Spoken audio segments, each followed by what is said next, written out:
Go. Hey, EO Alive. Thanks for joining us this afternoon. And again, always a pleasure to be here with Carrie. And Carrie, you've been busy recently. Definitely been a very busy and long week. I was just sitting here trying to remember if we had connected last week because I actually don't even remember Yeah. that far back. Yeah. And I know you've been being pinged by a bunch of outside media folks. Give me an idea of who you've talked to in the last couple of days. Oh, goodness. Yeah. So we've definitely gotten a little bit of attention beyond our local media partners like you this past few days. Yesterday, I believe I spoke with Coin out of Portland, KGW. I did an interview on OPB's Think Out Loud today. I think George has gotten requests from the New York Times, CNN, Bloomberg, the Oregonian.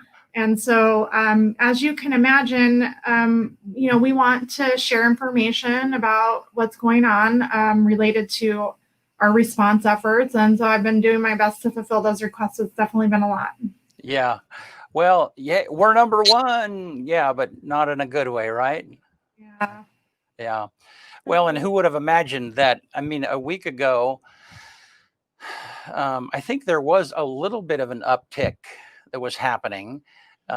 Because when George and I talked, he referred to where a little bit. Well, I thought we were going to be able to dial this down, but it looks like we're going to be doing this a little bit longer. But that was before the storm hit. So I don't know. Kind of lead us through last week. What happened? And if tell us as much as you can, because people are interested to know how this happened and tell us how the week went last week and the way that you guys looked at the problem and how you dove into it. We just need to understand. So Yeah, no, I'd be very happy to talk about that. So as I think as of last week, we maybe had 6 cases, and now I believe that the Oregon Health Authority website shows 242 total for Union County. So that's a pretty significant increase, and certainly I have to be honest, never ever imagined that we would see such a significant change in a matter of a week, let alone a few days.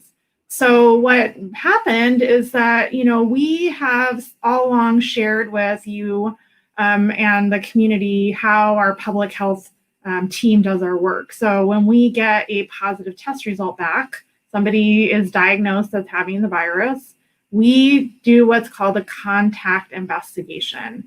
And through that process, we painstakingly pour through people's last few weeks or, whatever the period of communicability is. And that's the technical details that our CD nurse knows. But there is a period of time where we will ask you, have you been in close contact with anybody within 6 feet for 15 minutes within that period of time? Have you been to any events? Where, what locations in the community did you visit? So we start really trying to gather a picture of the potential contacts that we need to reach out to through the contact tracing process.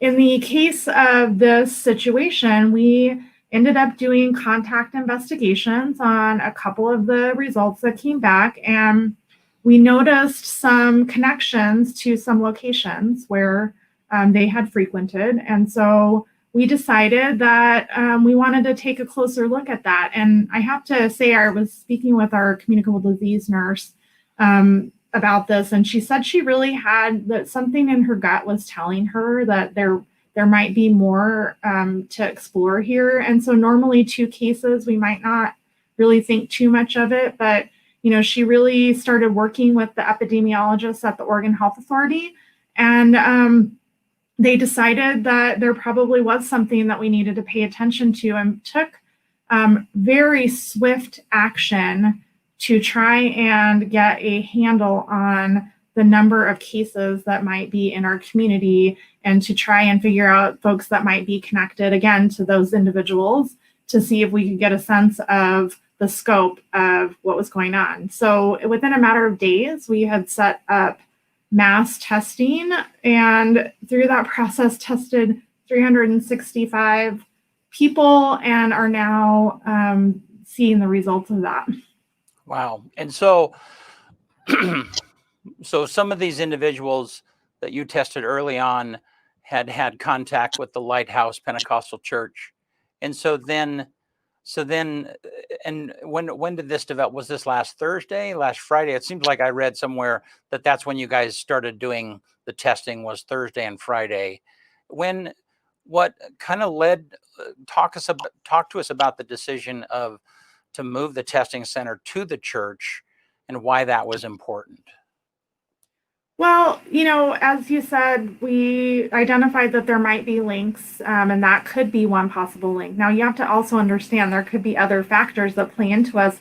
It's really hard for us to know, and part of why we do further testing is to help us determine, again, whether or not that's the common link, or is there a common link that we've missed? Because you can imagine through the investigation process, people aren't always going to remember where they were at. People may have exposures that they're unaware of. And so, we definitely do not want to jump to a conclusion that it's one location just because two people have that location in common. We want to look into that further. And so because we thought there could be a connection to the congregation at the church, we definitely did reach out to them, and we checked in with them and talked to them about the possibility of doing a broader range of testing in our community. And they stepped up and were very willing to support that process. So again, they could get a handle on whether or not there was a spread in their community. And so we could quickly identify the scope of this and isolate and quarantine and investigate and trace so we can stop the spread, hopefully, and if not, stop it, slow it. So at what point last week did you guys figure out that, wow, there is a large concentration of folks that have COVID here? Was that after the testing? I mean, at what point that is like, wow, this is potentially a big deal and we need to get in front of this? Right. So when you're doing testing, you screen people for symptoms, right? So when you're going through the process of identifying people for testing, you see if they're symptomatic. And of course, we noticed that people that were coming through the testing event were exhibiting symptoms. Certainly not all of them, but there were definitely people that were tested that were symptomatic. And so I think early on, we probably did have some inkling that there could be a large number of cases that were going on in the community. And I'm really blanking right now on the exact timeline for getting those test results back. But because we were partnering with the Oregon Health Authority, the first batch of tests that came back, we got fairly rapid results on those. And I think once we got that first round of results back, we realized that we might have a large number of cases, although I don't think any of us ever imagined it would be this many. Yeah. So I'm kind of a mental picture person. So did you like set up in the foyer of the church, or was it out in the parking lot? I mean, how do you even navigate that kind of a thing? How does that thing even happen? So we are doing something called a pod, and it's something that we do for public health events of all varieties. So when you're giving flu vaccine, when you're giving mass prophylaxis, and frankly, this type of event is something that we prepare for in public health, because if for some reason we had an event in our community where we needed to provide a vaccine or a medication or prophylaxis or anything to the members of our community in a very short period of time, this is the setup we would do. So you're basically having stations of people, and there's people that greet them, there's people that screen them, and then there's people that test them, and then you move on. And so you can really set up this structure anywhere as long as you have the people in the place. I know that we have deployed drive-through testing, so to speak, so people can stay in their cars. And again, the reason why we keep people in their cars is so we can reduce the use of personal protective equipment. And so we can reduce the exposure to people that are working at the clinic. And so we can efficiently get people through. But, sometimes the weather or other factors may not allow that. So, and we can put people in a large space as well. So again, just need a facility that would accommodate one of those two things. So, and it sounds like the church cooperated with you. They helped contact. Talk about that a little bit, if you would. Yeah. So, the church, when we reached out to them and let them know that this is something that we wanted to do, I think that we certainly provided options for how we could do the testing. And they were really supportive in having it there so we could just bring it to that community. And I do want to share that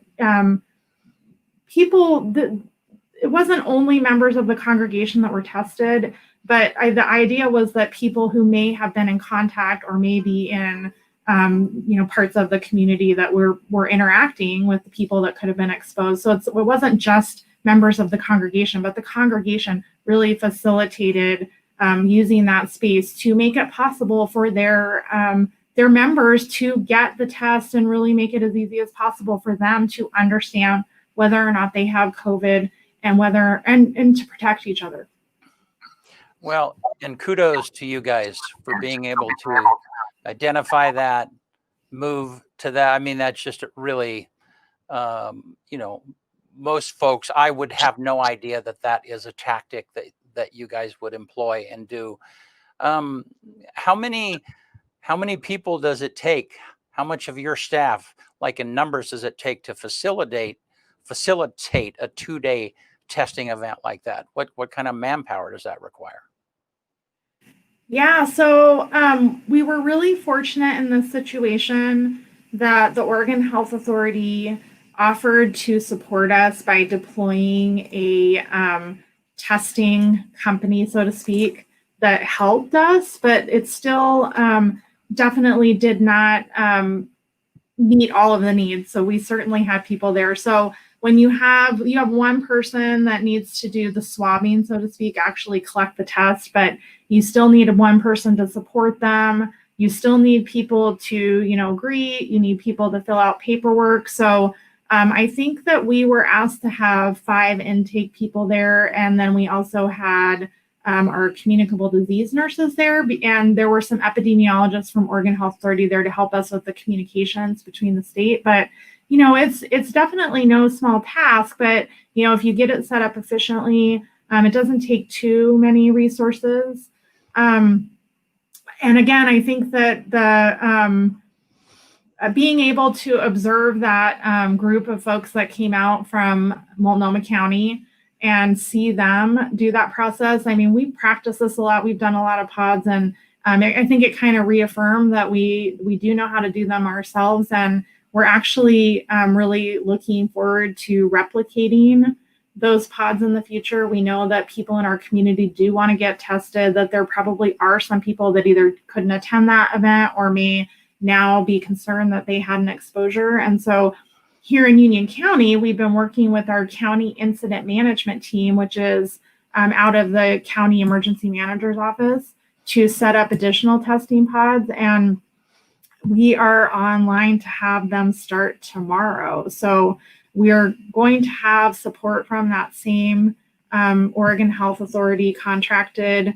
provider. And our hope is that we'll do it a couple times over the next few days. And then next week, we'll be ready to do it on our own. So to get in front of this, you're creating more entry points for people to get tested. So, absolutely. Yeah. And if people want that information, I presume they can find that on your Facebook page or on your website coming forward. Yeah, if it's actually best if they go through the Northeast Oregon Joint Information Center. Okay. I don't, just to a little some of the technicalities of all of this. Initially, when we started response to this outbreak, and we really felt like it was impacting multiple areas of the community, like the hospital, EMS, fire, law enforcement. We really all needed to come together and coordinate our response.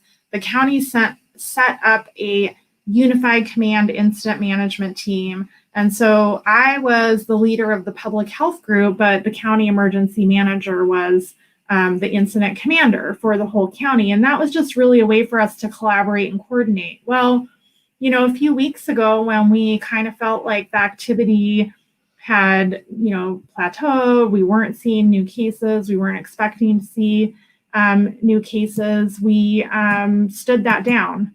And so on Sunday night, I had a conversation with the county emergency manager and said, I think it might be time for us to get the team back together, as he would say.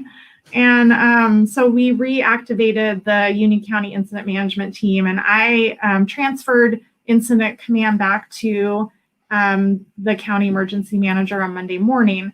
I say this because what is happening now is that county incident management team that has a large number of players from the entities I just mentioned, many, many volunteers that are stepping up to help our community stay safe, are really the ones that are doing this testing that I'm talking about. So they're organizing it, they're getting the volunteers, they're getting the forms, they're getting the location. So this is one way that they are stepping up and supporting in the public health work. And I'm just extremely grateful that they have taken that on and that we're going to be able to get a different picture of what's going on in the community. In this last testing event, we really encouraged people that had a contact to confirm case, or they knew somebody that had it. There was a reason to have them be linked to the case. So this new round of testing will kind of cast the net a little bit wider, and then once again give us more data, so we really know whether or not this is widespread in our community, or whether or not it could be isolated to certain things. I think that based on our investigations, we think that it's probably not isolated to one location or one group of people or one, but we will get more data through this new round of testing. Okay. So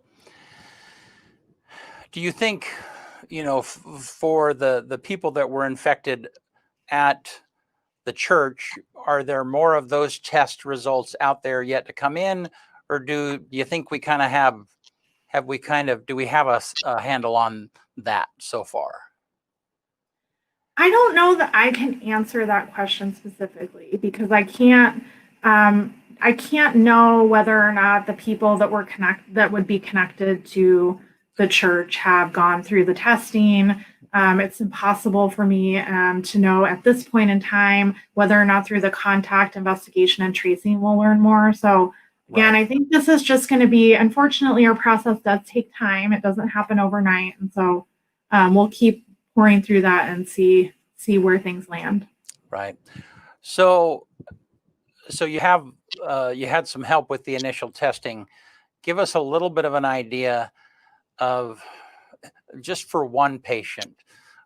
I mean, give me for one patient, how long does it take them to interview them to find out where? I mean, give me a little bit of an idea of that process so that we can multiply that times 215 or 220 and get an idea of the manpower that is having to take place behind the scenes to follow all this tracing back to where it came from, or as it goes forward.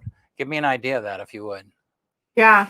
I actually wished I had time today to sit down with one of our investigators and watch them do an investigation so I could get a better sense of it. Because I've actually, my job hasn't required me to do an investigation, so I don't know the ins and outs of it. But what I can tell you is that I think this, it largely depends on how active people are, right? So again, we are going to be looking at a specific period of time, and that will depend on when symptoms developed and when they got tested and when the results came back. There's all these factors that play into the period of time that we would be looking at, but we really need to walk through them every step of their day for the period of time that we're looking at. For me, I haven't been very many places, so it's probably not going to be a very extensive investigation, but that may not be the case for somebody that is in a different situation. And so the time could vary, but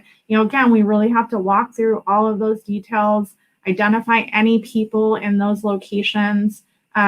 If I was in a room with 6 people, we'd have to go through how long I spent next to them, how much time I was with them, how far apart we were. This can get very arduous. And then that's not even, doesn't even touch on the fact that we have to give them information about the disease. We have to give them information about what they should do. We have to give them information about who they need to tell. I mean, it can become a long time fairly quickly. And so has the state sent you some folks to help you with the contact or the investigation and the contact tracing part? And how many people have they assisted you with? Yeah, so my understanding is that the Oregon Health Authority is going to deploy a team of 8 to 10 investigators and 4 contact tracers. So, initially when we were moving into phase 2, one of the things that was such a great deal of focus was contact tracing, right? And so you can't identify the contacts if you don't conduct the investigation. And so when we're in a situation like this, where we have so many positive test results, the investigation is more time intensive than contact tracing, because initially we thought we would have one case and then they would have, hundreds of contacts that we would need to trace. So we thought that was going to be where the bulk of the work is. When we end up testing so many people and have positive results, the bulk of the work is investigation. So, we have people in our health department that are doing investigations. We have people that are trained to do it. And then, the OHA team is just going to come in and give us a little additional support so we can move through those investigations, get those contacts traced, and get people isolated and quarantined. And then we'll start over again, potentially after we do this next round of testing. Wow. So I know I'd ask you this off camera, but so if you had a crystal ball, do you have any hunch what's next? Maybe a better question to ask would be, what should we do? What should the public do? How should we respond to this? I feel like it's, I will tell you the things that I've been telling you all along, but, I feel now more than ever that our community can play a really big role. And honestly, our community is going to decide what happens next in some way. I feel like I cannot predict the future, but I can tell you what I think will move it toward the outcome that I would like to see, which is the least amount of disease spread as possible, the least amount of people that are sick. And frankly, I'm continue to be most concerned about the vulnerable individuals in our community who have underlying health conditions or other risk factors that make it more likely that they could have a serious or severe outcome from this. And so I think what we can do is, we can really follow that guidance that we've been talking about all along. Staying home if you're sick at this point in time, knowing that we have the virus in our community, is so critical. And I shouldn't say sick. If you have symptoms of COVID-19, and frankly, those symptoms are quite broad now, you can go to CHD's website and you can see the list of symptoms on our COVID-19 page. That in and of itself, if people stay home when they are symptomatic, going to go a long way in preventing the spread of this disease. We've talked all along about how important physical distancing is. We just really need to keep our distance from each other, which I know can be very hard sometimes, but it is, again, the number one tool aside from staying home that we have. And I know that we've had lots of conversations here about the face masks and the face coverings, and those tools, the guidance really focuses on using those tools when we cannot maintain 6 feet of separation. So we want to reiterate that that doesn't replace or stop you from needing to maintain the physical distancing. It's just an added layer of protection that you can offer your family, your community, when you cannot maintain 6 feet of distancing. And again, I worry a lot about the frontline workers that are so essential for me being able to survive. I need groceries, so I do need somebody to be at the grocery store, and those are the people that we need to protect right now, so they can keep, supporting us in the ways that we need them. So again, I feel like this is Union County can definitely help us with what the future looks like. If I was on the call. I was listening in on the call on Monday from OHA, and it was whoever the main guy that was talking, he just emphasized that it was just, hey, the best thing you can do is if you're sick or you have symptoms, just stay home, and that's not complicated. So I get that. And it certainly has given me pause. I'm sure, like everyone else is like, wow, we kind of thought that we had dodged a bullet, and man, we just stepped right in the middle of it. So, well, is there anything else? Are there any the most common questions that you're hearing, maybe that you could help get the word out about something that people are asking you fairly often?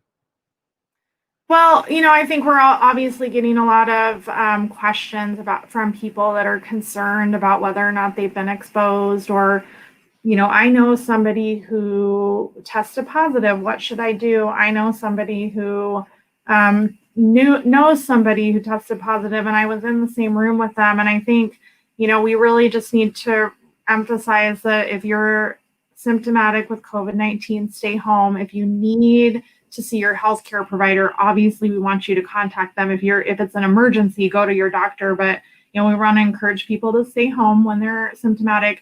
And then, obviously, if you were within 15 feet of somebody, within 6 feet of somebody for 15 minutes that has a confirmed case of COVID-19, I would encourage you to isolate yourself immediately, and then, monitor your symptoms, call your healthcare provider, see what they recommend for you. And then again, if you really feel like you have a concrete concern for an exposure, we will be offering testing starting tomorrow. We'll have a 2-day testing event here in Union County that's being put on by the Union County incident management team. And all the information about that can be found through the Northeast Oregon JIC. And I have a website, which is neojic.union-county.org. And again, you can just Google NEOJIC and you should be able to find it. And so I know that would probably be something that our community members would also be interested in. Yeah. Well, thank you. And I guess one more question. Do you, and I know you're very careful to answer these questions, do you have any idea how the hospital is doing? How their capacity is? Yeah. No, I appreciate that, because I don't like to speak on behalf of them, and it's not my place. I do know, I've said this before, they have planned for this. Just like public health has. I don't think we ever could have imagined that this would be how it would play out. My understanding is that they do have plans for surge capacity. They do have contingencies in place if for some reason they needed additional support. I was just on a call with Director Pat Allen of the Oregon Health Authority, and he also reminded me that hospital capacity isn't judged by county, it's judged by region. So again, we don't just have to rely on our own hospital. If for some reason it got beyond their capacity, we have outside resources to support our response. And so based on what I have heard and what I know, I believe that our hospital is in good shape. But again, I would definitely want people to follow up with them directly. Good. Well, thank you. And I appreciate you taking the time. I know you've got something here in 1 minute, and so I got to let you go. But again, I appreciate you guys. I know that you are overwhelmed by this. just as much as we are overwhelmed emotionally by the news, except you guys have boots on the ground and you're trying to navigate this and get in front of it. And again, like always, I really appreciate what you're doing. And thanks for taking the time from the popular press to be with us. So yeah, and I appreciate you guys making talking to us a priority. Thanks so much. I really do appreciate it. So, and EO Live, thanks for tuning in. And we probably, depending on their schedule, we will see you next time at this same, next week at this same time. Thanks a lot. Be safe. Do what you know you need to do.